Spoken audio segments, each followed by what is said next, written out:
নমস্কার। সরস্বতী পুজো, Valentine's day সব উৎসবের দিনগুলোই শেষ হয়ে গেছে। এখন সামনে যেই দিনগুলো আছে সেগুলো হলো এক্সামের বা পরীক্ষার। পরীক্ষার্থীরা সবাই ব্যস্ত আর টেনশনে আছেন অভিভাবকরা। কেমন হবে পরীক্ষা, কেমনভাবে প্রিপারেশন হয়েছে এইসব নিয়ে। তো সকলকে আমি প্রথমেই পরীক্ষার জন্য শুভেচ্ছা জানাচ্ছি। সবার পরীক্ষা ভালো হোক তাই বলবো। তবে আমি একটা কথাই বলবো যে কারোর পক্ষেই সম্ভব না যে একসাথে সব কোর্সগুলো কমপ্লিট করে ফেলা। খুব কমই ছেলে মেয়ে আছে যারা কি একদম কোর্সগুলো একেবারে কমপ্লিট করে ফেলেছে, একদম কণ্ঠস্থ মুখস্থ, তাদের কোনো টেনশন নেই। তবেও তাদের টেনশন আছে। যারা ভালোভাবে একদম কোর্স কমপ্লিট করেছে তাদের টেনশন আছে, আর যারা করেনি তাদেরও আছে। তাহলে আমি অভিভাবকদের বলবো আর স্টুডেন্টদেরও বলবে যে এই নিয়ে এক্সাম নিয়ে কোনো টেনশন না করতে। সবচেয়ে বড় জিনিস যেটা, নিজের উপর আত্মবিশ্বাস আর নিজের উপর ভরসা রাখা যে আমি পারবই। তো এই ভরসা বা বিশ্বাসটা খুব প্রয়োজনীয় যে আমি যতটুকু পড়েছি সেটা দিয়েই আমি আমার বেস্ট দেব আর রেজাল্টটা ভালো করব। আর আমার পরীক্ষার মুহূর্তে এটা কোনটা পড়িনি কোনটা পড়েছি সেটা নিয়ে মাথা খারাপ করা বা টেনশন করা কোনো দরকার নেই। আর অভিভাবকদেরও বলবো যে বাচ্চাদের মাথায় আর অযথা টেনশন না দিয়ে এইটাই বোঝা যে যতটা পড়েছ, যতটা জেনেছ সেটাই তোমার বেস্ট হবে। তো এইটা তোমাদের একটু বোঝাবার জন্য একটা সুন্দর গল্প বলি। সেই গল্পটা শুনলে হয়তো তোমাদের এই ব্যাপারটা আর একটু ক্লিয়ার হয়ে যাবে।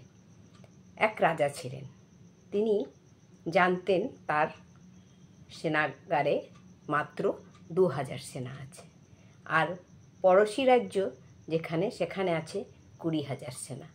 আর কোনোদিনও সে ওই পড়শি রাজ্যের 20,000 সেনাকে হারিয়ে যুদ্ধে জয় করতে পারবেন না। তাই তিনি একদিন সেনাপতিকে ডেকে বললেন, সেনাপতি, কোনো কি উপায় আছে এই 2000 সৈন্য দিয়ে ওই 20,000 সৈন্যকে হারিয়ে আমরা যুদ্ধে জয় করতে পারি? সেনাপতি বললেন, মহারাজ, আমাকে 1 বছর সময় দিন।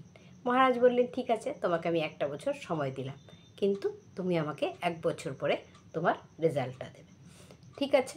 সেনাপতি কী করলেন, সে 2000 সেনাকে এমন শিক্ষা দিলেন যে এমন নানান অস্ত্রে তাদের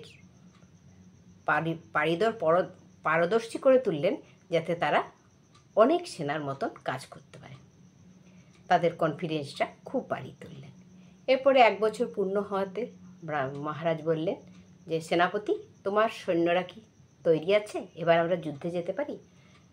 সেনাপতি বললেন, হ্যাঁ মহারাজ, আমরা এবার যুদ্ধে যেতেই পারি। তখন রাজা বললেন, ঠিক আছে, যাওয়া যাক যুদ্ধে। সেনাপতি বললেন, কাল আমরা সকাল সকাল বেরোবো যুদ্ধের জন্য। তারা সারা রাস্তা হেঁটে হেঁটে যখন সীমানায় পৌঁছালে, রাজ্যের সীমায়, তখন সন্ধ্যা প্রায় হবে এই 3টা-4টে এরকম বাজে, আর কিছুক্ষণের মধ্যে সন্ধ্যা নেমে আসবে। তখন সেনাপতি বললেন, মহারাজ, আমি ওই তাদের 2 রাজ্যের মাঝখানে একটা বড় উঁচু পাহাড় পড়ে, যে পাহাড়ের উপরে এক মন্দির আছে। আর সেনাপতি বললেন, মহারাজ, ওই মন্দিরের চূড়ায় এক সাধু আছেন, মানে পূজারী যে আছেন, তিনি একজন সিদ্ধ পুরুষ।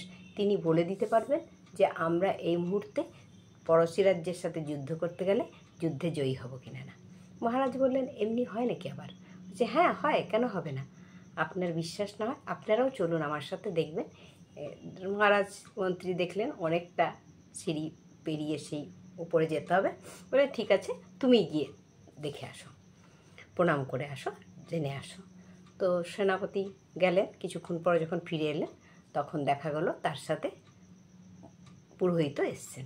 পুরোহিত বললেন যে হ্যাঁ, আপনারা যুদ্ধে যেতে পারেন অবশ্যই, কিন্তু সন্ধ্যাবেলা যদি ওই আকাশে দেখেন যে আলো জ্বলে উঠেছে, তবেই যুদ্ধে গেলে যুদ্ধ জয় লাভ করতে পারেন, নচেত আপনাদের এখান থেকে ফিরে যেতে হবে। মহারাজ বললেন, ঠিক আছে, আর কিছুক্ষণ তাহলে অপেক্ষা করে যাই। এবার কিছুক্ষণ পর সন্ধে নেমে এলো, আর দেখা গেল যে পাহাড়ের চূড়ায় একদম আলো জ্বলে উঠল। সে আলো আস্তে আস্তে চারি আকাশময় হয়ে গেল। আর সঙ্গে সঙ্গে সেই 2000 সেনা, একদম 2 লাখ সেনার মতন রো রো আওয়াজ করতে দাপিয়ে চলে গেল যুদ্ধক্ষেত্রে।